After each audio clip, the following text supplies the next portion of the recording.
Grabe si Kai Sotto, sinupal pa lang ang player ng Ibaraki Robots.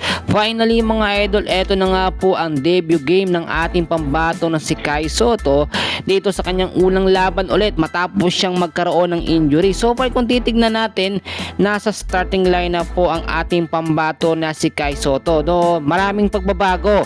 Si Kai Sotto, kung mapapansin yung katawan niya, medyo tumaba po. Pero sa pagkakataon din ito, medyo bumagal ang ating pambato na si Kai Sotto. Sa first quarter ng game, wala masyadong naitala o walang naitalang puntos ang ating pambato na si Kai.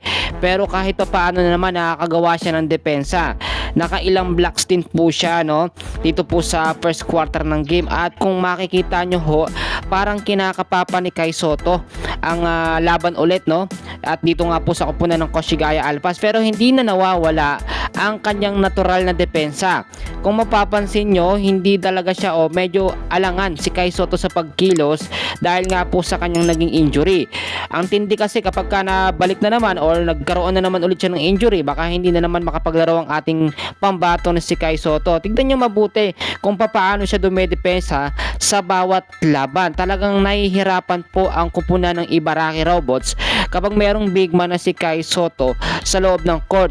Napapansin nyo mabuti, yung mga talunan ni Kai Sotto hindi po ganun katataas, pero kahit papaano naman kapag tinodo niya, talagang nakakabuelo po siya ng maayos. At mas okay kasi kung ganito na maiksi ang buhok ni Kai Sotto, pero ngayon nagpahaba siya.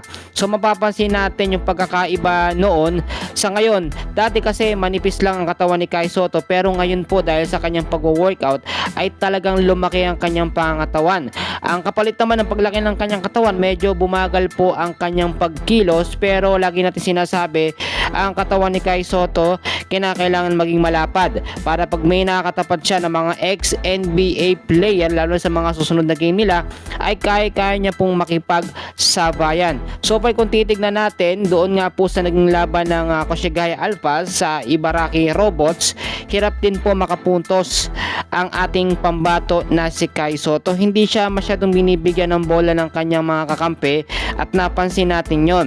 Kahit malapit si Kai Sotto sa ilalim ng court, hindi po siya nabibigyan ng bola. Do yung mga rebound minsan nakukuha naman ni Kai Sotto, lalo na yung mga blocks, kitang-kita nyo naman kung paano siya tumalo, no? Mataas pa rin ang talon ni Kai Sotto, pero matinding pag-iingat naman yung kanyang ginagawa. Ayan, kung makikita nyo mabuti, talagang bigay todo pa rin si Kai, pero dapat hindi niya po pwedeng puwersahin. So far, babawi ang ating pambato na si Kai Sotto sa mga susunod po na game ng Koshigaya Alphas. So dyan lang kayo, and please don't forget po to like and subscribe. Maraming salamat po.